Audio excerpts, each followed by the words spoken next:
Nós estamos recebendo nos estúdios da Rádio Cultura de Timbó, na manhã desta segunda-feira, a vereadora Gilmara Giotti, a Gil, que vai conversar conosco sobre a Procuradoria da Mulher. Afinal, está fazendo um ano da implantação da Procuradoria da Mulher aqui na nossa cidade e também um ano que a Gil é a Procuradora especial. Procuradora Especial da Mulher aqui na nossa cidade. Gil, muito bom dia. Bom dia, Odair. Bom dia, Lara. Bom dia também a todos os ouvintes da Rádio Cultura. É um prazer imenso estar aqui, trazendo informações, um pouco do trabalho da Procuradoria Especial da Mulher. É um trabalho esse que me deixa muito feliz em saber que, de alguma forma, eu consigo fazer diferença na vida dessas mulheres, dessas famílias. E feliz também, né, por ter conseguido aprovar esse projeto tão importante, implantar dentro da Câmara de Vereadores a Procuradoria Especial da Mulher e estar completando o seu primeiro ano de trabalho. Um ano muito desafiador, um ano de estar ainda melhorando a rede de apoio, de estar cada vez mais aperfeiçoando esse trabalho. Essa procuradoria está completando um ano e a gente comentava aqui antes de iniciarmos a nossa conversa que faz um ano também do primeiro atendimento da Procuradoria Especial da Mulher. Um atendimento que obteve êxito. Com toda certeza. No dia 17 de janeiro de 2022, eu fui nomeada Procuradora Especial da Mulher, na parte do período da manhã, e a 1 hora da tarde eu recebi uma ligação através do Facebook de uma vítima, onde o pai dela havia ouvido na rádio, né, que eu fui nomeada Procuradora Especial da Mulher e que esse trabalho começava a funcionar. E ela fez essa ligação para pedir socorro, porque o ex-companheiro dela, o qual já tinha uma medida protetiva, esteve na casa dela tentando tacar fogo na casa com ela e o filho do casal dentro de casa. Por sorte, ela conseguiu pedir socorro para os vizinhos, ele saiu do local corrido, mas deixou os galões de gasolina lá, o que ajudou a polícia no momento de juntar provas para mostrar para o juiz o que ele de fato queria fazer. E a polícia militar veio, fez rondas, mas não conseguiu mais buscá-lo. Eu entrei em contato com o delegado André, na época, o qual orientou que a vítima fosse direto para a delegacia, que relatasse o acontecido, e assim foi feito, e muito rápido o juiz liberou o pedido de prisão desse agressor, o qual, assim que localizado, foi preso e permanece preso até hoje. Então, o primeiro caso, ele já foi atendido no primeiro dia em que eu fui nomeada, e como você colocou, um caso que a gente obteve sucesso, né? E eu sei que essa mulher, ela vive feliz hoje, no sentido de que tranquilidade ao dormir, sabendo que ele está lá preso e que ela não vai passar por isso novamente.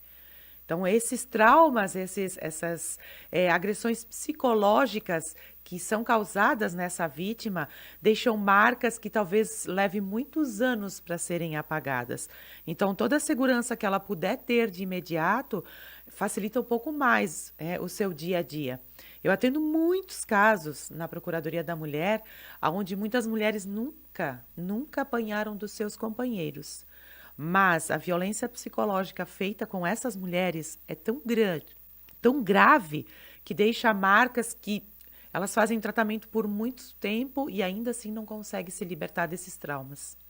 E tu tens uma estatística de quantos atendimentos a Procuradoria já fez nesse ano? Sim, o primeiro ano da Procuradoria Especial da Mulher foram 38 atendimentos presenciais e mais de 50 atendimentos através de WhatsApp, Instagram e Facebook. Então, totalizando aí uns quase 90 atendimentos em um ano. Isso parece pouco, mas em se tratando, né, de uma cidade como Timbó, que é uma cidade, não é uma cidade grande, e considerando também o número de pessoas que não denuncia, o número de pessoas que não busca ajuda, que não busca apoio, que tem medo, que fica ainda na dependência, né? Tem aquela situação da dependência financeira ou psicológica do agressor. Então, é um número relevante esse número de atendimentos que a Procuradoria fez nesse primeiro ano. Exatamente. O que eu sempre gosto de frisar é isso. A gente sabe que o número seria muito maior se as vítimas tivessem coragem de buscar ajuda, de buscar o atendimento. E o que me chama muito a atenção é que Muitos casos, muitos mesmos. Eu atendo a mulher aonde ela não é dependente financeiramente desse agressor. E ainda assim, ela não consegue sair desse ciclo vicioso de violência. Ela mesma relata que ela não sai por muita pena dele, porque ela sabe que lá na infância ele foi um agredido e que 99% dos casos nesses agressores de fato é isso que acontece, infelizmente. Por isso que eu falo muito que a gente tem que buscar o apoio de entidades onde a gente consiga tratar também esse agressor. Porque esse agressor lá na infância provavelmente foi um agredido. E se ele não for tratado hoje, a gente tira essa mulher dessa situação, mas amanhã outra vai entrar no lugar dela. Porque ele que é o problema, ele não foi tratado. Então, isso que é importante. Inclusive, hoje eu tenho uma reunião justo para tratar isso para uma pessoa interessada em trazer esse projeto para trabalhar esse agressor.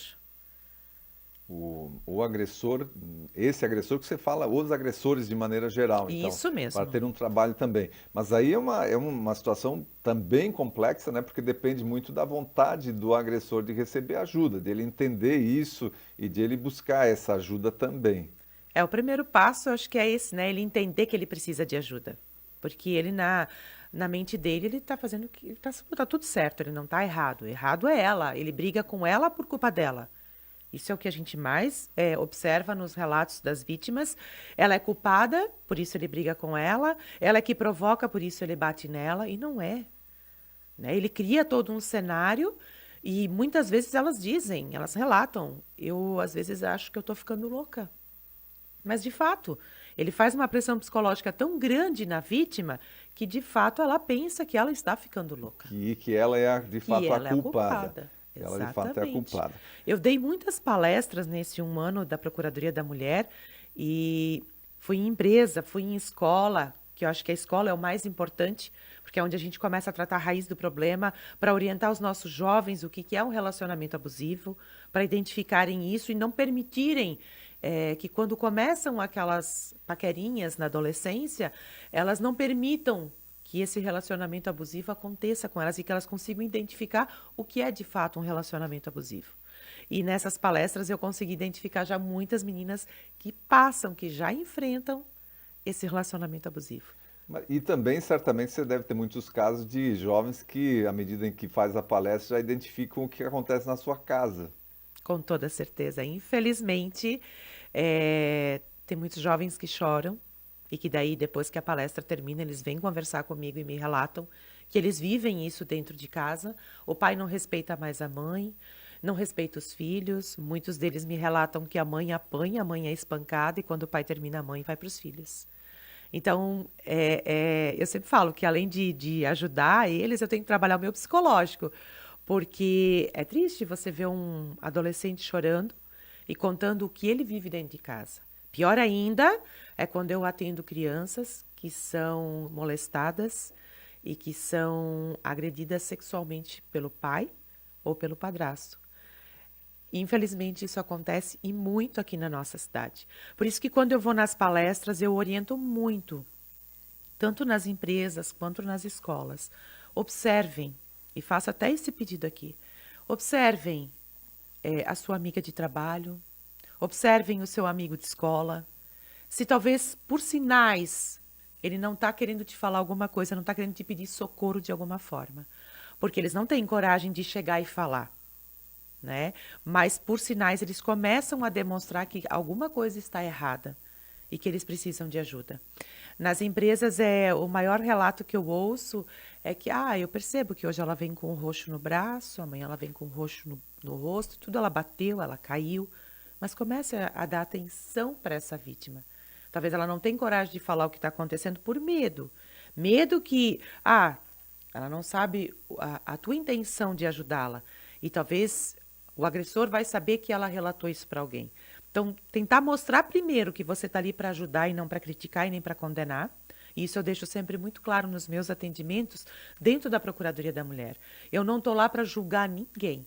Eu estou lá para ouvir, para orientar, para encaminhar e para ajudar em tudo que for possível. A vítima que não tem coragem de ir sozinha à delegacia de polícia, se ela pede o meu apoio, ela pede para que eu a acompanhe, Eu a acompanho até a delegacia de polícia. Porque ela tem que sentir que ela não está sozinha. Ela precisa sentir que ela tem que ter alguém para ajudar. Muitas vêm com alguém acompanhando, essa pessoa acompanha até a delegacia, mas muitas vêm sozinhas. Você falou dos atendimentos por WhatsApp, ou por Instagram, por Facebook. Como é que depois se dá sequência num contato desse? Então, primeiro de tudo, eu faço com que ela venha para a Procuradoria da Mulher, né? Para a gente ter essa conversa pessoalmente. Quando isso não é possível, eu faço a conversa pelo próprio atendimento pelo celular. Eu passo para ela o meu contato de WhatsApp, quando ela faz pelo Instagram ou pelo Facebook, e aí a gente começa o atendimento via WhatsApp. Eu oriento ela da mesma forma que eu orientaria dentro da Câmara de Vereadores, através da Procuradoria. O que é importante saber? Muitas delas, às vezes, elas não vêm até a Procuradoria porque elas não têm como sair de casa. Entendeu? Esse agressor proíbe que ela saia Monitora, de casa. proíbe. Muitos deles colocam os vizinhos para monitorar essa vítima.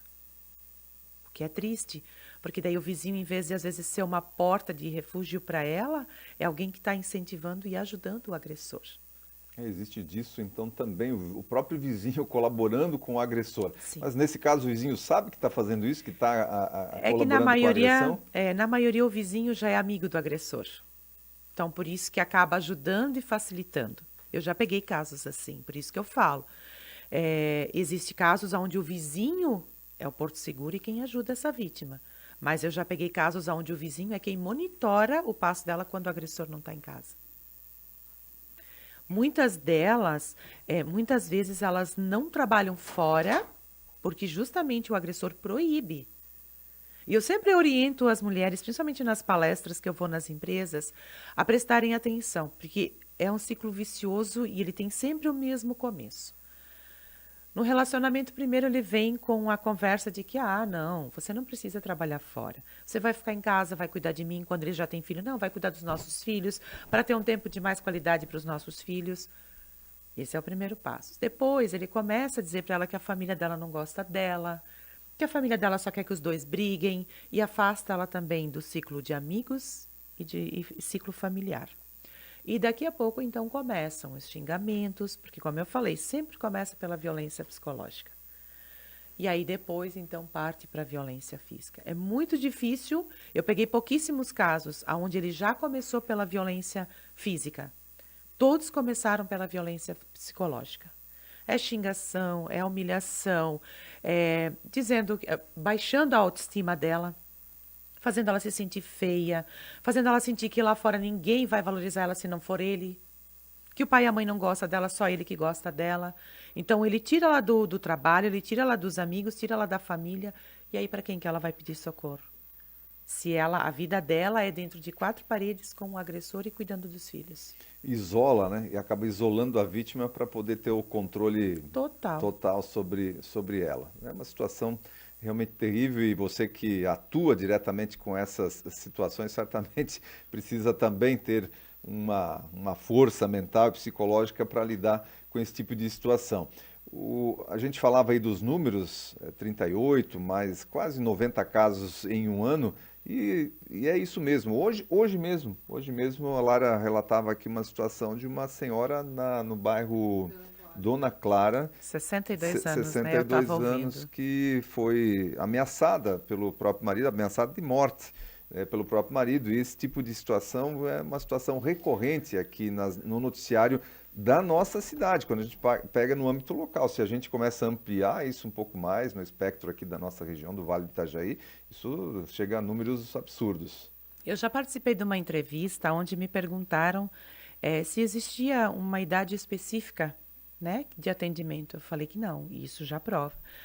Isso vai dos 12 anos, né, até menos quando se trata de violência dentro de casa sexual, né? Mas dos 12 aos 70 e poucos anos. Eu já peguei caso de uma mulher de mais de 70 anos que também sofre violência física do seu companheiro. Então, não existe uma idade específica para a gente ver que isso vai todas as idades. Né? E eu foco muito na saúde mental, o atendimento psicológico. Eu vejo quanto município nós precisamos ampliar ainda mais a grade de profissional na área da psicologia, através da rede municipal, para atender os nossos pacientes, os nossos munícipes. Hoje a gente precisaria que cada unidade de saúde tivesse um psicólogo atendendo e que cada escola tivesse um psicólogo e uma assistente social fazendo atendimento dentro do âmbito escolar. Isso é o mínimo para tudo que a gente vem acompanhando no dia a dia. Lara? Gil, muito bom dia. A gente falando sobre esses casos, as agressões, enfim, esse trabalho psicológico que realmente as vítimas têm que ter, mas efetivamente muitas mulheres não entendem o porquê que o agressor, mesmo quando acontecem as agressões mais de uma vez, ele não é preso, não é feito, entre aspas, nada efetivo. E quando a gente diz nada efetivo, é a prisão, é tirar ele desse círculo. E as pessoas não entendem, né, que a polícia acaba ficando amarrada.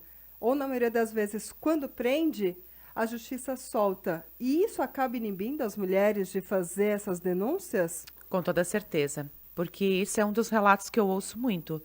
Eu não vou denunciar porque depois ele vai ser solto, ele vai voltar e aí eu vou apanhar muito mais, ele pode até me matar.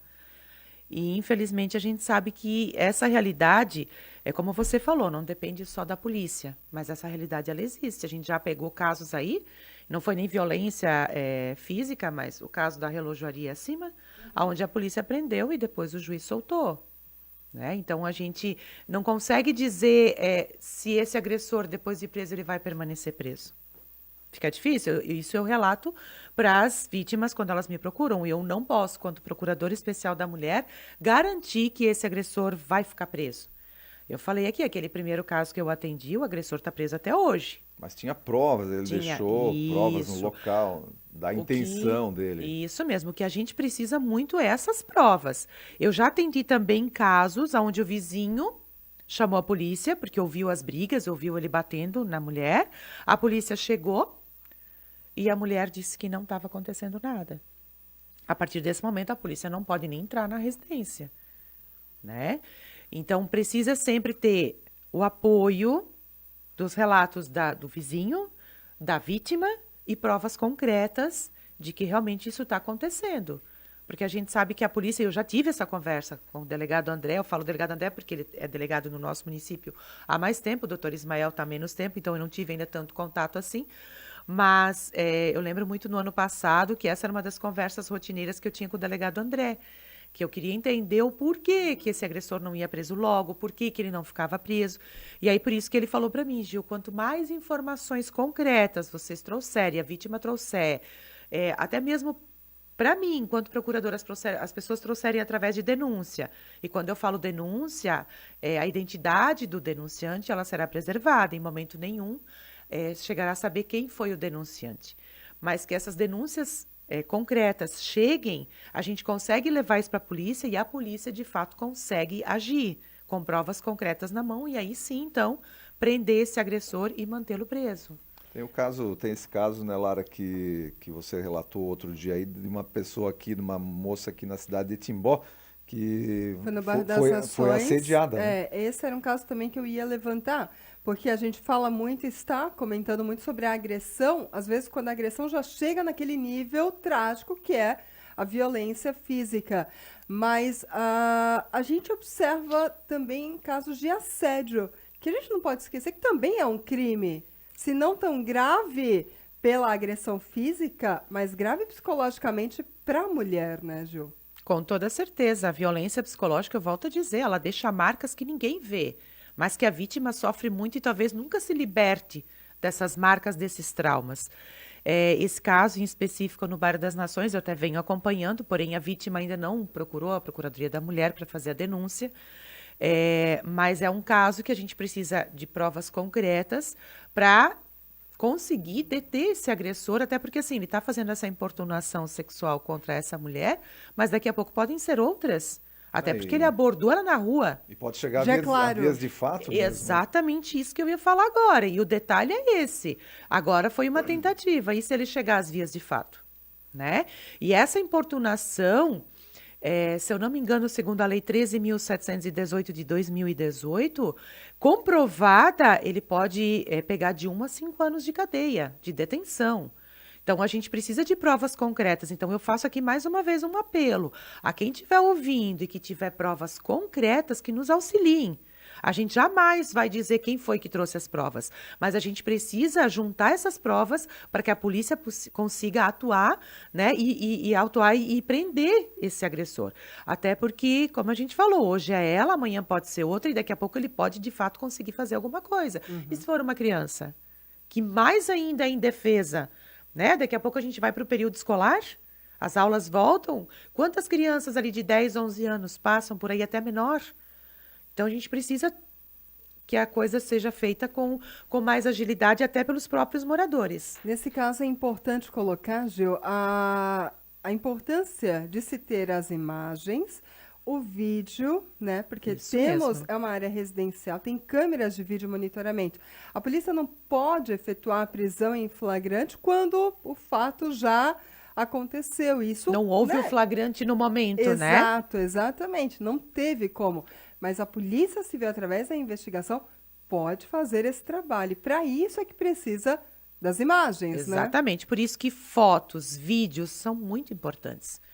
Então, se a pessoa tiver como, ela tiver isso em mãos, né, que ela leve isso, que traga até mim, né, até mim. E eu vou deixar aqui o meu contato de WhatsApp. Mais uma vez, eu gosto sempre de toda entrevista falar, porque às vezes as pessoas não têm, né? Já coloquei nas minhas redes sociais também, quem quiser, procura a vereadora Gil, vai encontrar lá o meu contato de WhatsApp, é o 479 8821 6737. 479 8821 6737. Pode entrar em contato comigo, como eu falei, jamais será divulgado o nome da pessoa, quem, né, está trazendo essas informações, jamais, isso nem por mim, nem pela polícia, jamais. A identidade da pessoa será preservada, isso é muito importante a gente deixar aqui, porque muitas pessoas, elas têm medo, né, de denunciar, porque vão chegar a saber, e às vezes é um vizinho, e aí a coisa pode piorar. Então, a identidade da pessoa jamais será divulgada. Só que é importante, imagens, fotos, informações concretas. A polícia precisa dessas informações para poder trabalhar, para poder, de fato, exercer a sua função, né? Isso é importante. Vereadora Gil, olha, a gente quer agradecer aí a sua participação no Repórter Cultura desta segunda-feira, parabenizar aí o trabalho da Procuradoria. Desculpa aí, parabenizar o trabalho da Procuradoria Especial da Mulher aqui da nossa cidade por esse um ano, por esses quase 90 atendimentos, por esse trabalho incansável na defesa das mulheres.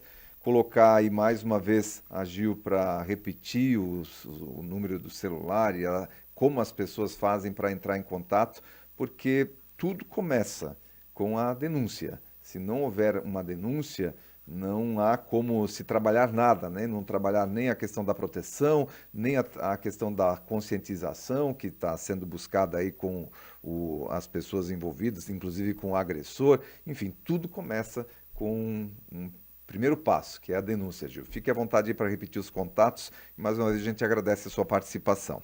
Daí eu é que agradeço sempre o espaço dado aqui pela Rádio Cultura. Quero dizer que o trabalho de vocês é muito importante, porque toda vez que eu venho dar entrevista de rádio, esses dias eu até comentei com as meninas lá, a assessoria da Câmara, que eu deveria dar entrevista uma vez por semana. Porque toda vez que eu vou dar uma entrevista de rádio sobre a violência doméstica, as mulheres parecem que têm mais coragem de vir procurar. Aí, às vezes, passa assim uma semana que quase não tem atendimento. Se eu vou falar uma vez, né, mais uma vez em entrevista de rádio, os números aumentam, os casos de denúncia aumentam. Então, o trabalho de vocês é fundamental. Eu quero aqui deixar mais uma vez o meu contato de WhatsApp, que é o 479-8821-6737.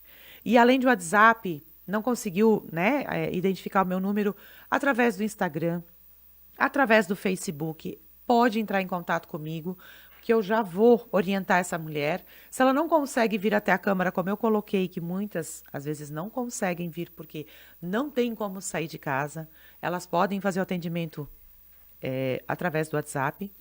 E aí eu oriento e encaminho elas para a Delegacia de Polícia Civil. De qualquer forma, elas terão toda a atenção, seja presencial, seja de forma online, a atenção é a mesma. A orientação que eu dou é sempre a mesma. E eu quero que elas entendam que em momento nenhum elas serão julgadas ou criticadas. Eu estou para atender, para acolher, orientar e encaminhar. Então, é só procurar a vereadora Gilmara ou na Câmara de Vereadores, ou pelo WhatsApp, ou pelo Instagram, ou pelo Facebook, da forma que ela achar melhor. Entrar em contato com a vereadora Gil, que eu já vou tomar as providências necessárias para ajudar essa família. Porque eu sempre falo, não é só a mulher que é agredida, é a família toda. E que a gente também tem que ter esse olhar por agressor. Não estou aqui justificando o que ele faz, mas porque a gente sabe que na maioria das vezes ele foi um agredido na infância e hoje, apesar de tudo que viveu, não consegue ser diferente. Precisa de atenção, precisa de orientação da mesma forma. Agradeço o espaço de sempre. Odair, quero deixar um abraço também aí para as minhas tias que são fãs do meu trabalho, para o meu esposo, para minha filha, para todos os meus familiares, que são sempre o meu suporte nesse trabalho, que entendem a ausência muitas vezes da mãe, da esposa, mas que estão do meu lado sempre me orientando. Muito obrigada. E eu não posso deixar aqui de desejar um feliz 2023 a todos que nos ouvem, um ano de muitas conquistas e muitas bênçãos na vida de todo mundo. Muito obrigada.